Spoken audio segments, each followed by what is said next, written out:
Look at that beautiful carbon fiber. That shit is dope. Hey y'all, I am about to head to the performance shop, the tuner, to have all these parts installed. I feel like a kid at Christmas right now. I have been extra good this year. All this stuff has taken weeks, if not over a month, to assemble it all together. I've been waiting to get everything I wanted so I can just do all this in one shot. I think this is my wish list. Before I got the Type R, I was looking at a more expensive car like an Audi RS3, and I said to myself, you know what? I'm a Civic girl. I've had a Civic for 16 years, my SI. I'm getting my Type R for much cheaper than RS3, and I'll put a few grand into parts and still come out much cheaper than RS3 with very similar performance. Not quite sure this will get us up to RS3 0 to 60 3.9 speed, but it's definitely going to feel great, and it's definitely going to make a huge improvement. So I will go over this stuff real quick, and I'll go over it in more detail after it's all installed. But yeah, I'm excited, guys. It's come from all over the place. So let's look at each item. So let's start with, we have the intercooler from Airtech. This is a UK company. I did a lot of research on intercoolers. You know, PRL seems to be one of the favorites, but a lot of people, you know, and when I say I research this stuff, you know, I've read up on various websites, lots of forums, and just look for common denominators, and, you know, read through tons and tons of threads and web pages to make sure I was making the right choice for my particular setup. Anyway, so yeah, Airtech intercooler, bang for buck. It's supposed to be really good, really improve efficiency, dramatically decrease intake temperatures. So I'm excited about this intercooler from Airtech. I debated stenciling the Airtech. I was thinking about it, and it's something I can always do later, but I don't think I want to stencil it right now. So just having it in there and improving the performance is enough for me. Next, we have PWR, which we all know, Australian company. Good day, mate. With a location in Indianapolis, Indiana. I'm not quite sure if this particular radiator, which happens to be the Weekend Warrior, it's kind of a middle ground. It's not the standard, it's not the total racing radiator, but it's kind of in between for occasional track use, which is what I plan to do. But yeah, I'm not sure if this is made in Australia or if it's made in Indianapolis, but it doesn't matter. Great company, great reputation, and this radiator in conjunction with the Airtech intercooler is going to be incredible.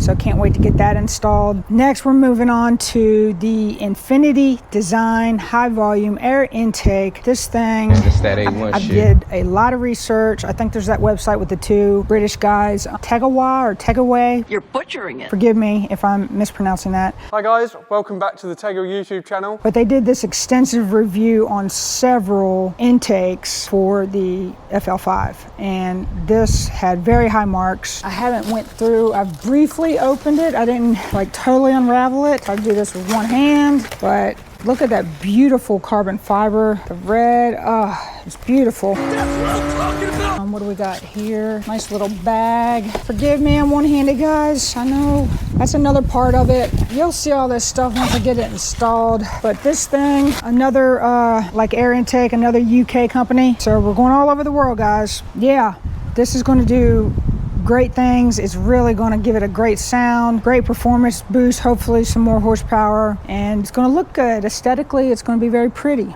So yeah, Infinity Design, we'll see how it goes. Next, we're moving on to an American company, PLM, which this is a turbo pipe inlet kit that I got. The main reason, guys, that I got this kit is for this beautiful burnt titanium pipe. It is gorgeous. It's going to look great under the hood. That's the main reason I wanted it. You know, I got all these other performance items, but this one is aesthetically pleasing. It's very pretty, and I can't wait to see it under the hood, all hooked up. So yeah, PLM, I believe they're based in California. Moving along, guys, we got the H&R German company. We know Germans make great stuff, so H&R has been around for a long time, like since the early 70s, I think. And I did a lot of research on lowering springs. I wanted something kind of middle of the road where, you know, it's good for daily, but it holds up at the track. And I wanted something kind of conservative in terms of lowering it.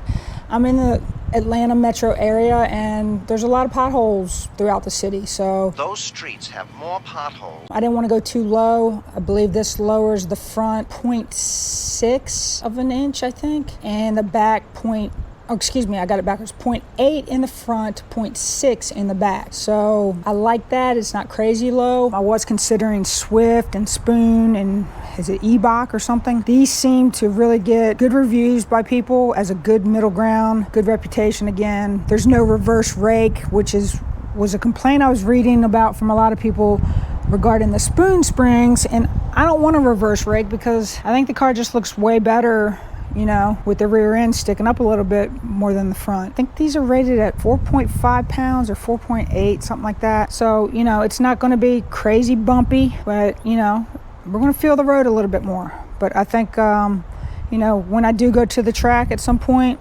or I'm doing some spirited driving, these things are going to help out a lot. Lastly, again, H&R, we got the wheel spacers, 20 millimeter, doing these on all 4 tires. So the hope is, from what I've seen on other YouTube videos, is we're going to get the tire to about almost flush, I think, which is really going to give it another, in conjunction with the lowering springs, a great aggressive stance, and it's going to look really good, guys. So yeah, those are my parts. Again, I feel like a kid at Christmas. You got some kick-ass shit. I'm very blessed to get all this stuff, and I just hope everything goes on okay and there's no issues, everything fits and jives. I try to do my best to make sure everything works together, and it says it does, so it's on to the tuner, guys. Oh, and lastly, I got Hondata. We all know about that. So I got the Flash Pro ready to go. Definitely want to change the exhaust. I do have a resonator delete, just the front one. I didn't mess with the valve thing being open all the time. The valve will open in R mode when I want it to be loud, but I want it to have some burbles like the Integra Type S. And I know on Hondata, that's one of the options. So hopefully I can get that set up so when I go to R mode, I can get those burbles, get it a little bit louder when I want to, and then switch back to comfort or sport, you know, when I'm heading home, getting in the neighborhood and want to quiet it down for the neighbors. All right, guys, stay tuned. See you on the next one. Bye.